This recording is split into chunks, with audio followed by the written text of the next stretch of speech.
When the printer displays a service module replacement message, the service module must be replaced. Open the service compartment. Release and remove the old service module, then push the new module firmly into place.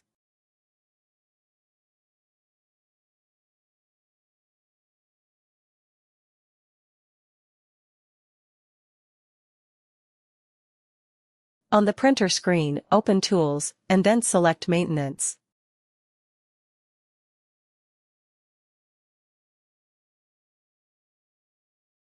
The Replace Service Module option stays gray until replacement is due.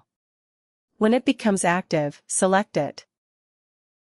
Follow the on-screen instructions step by step, and carry out each action when prompted. When prompted to read the chip, insert the new service module chip into the reader in the position shown.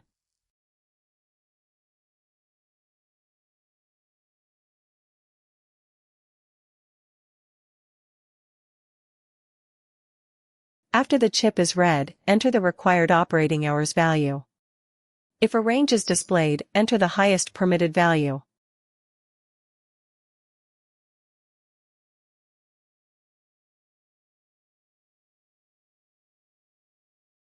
Continue through the remaining prompts to complete the service module replacement.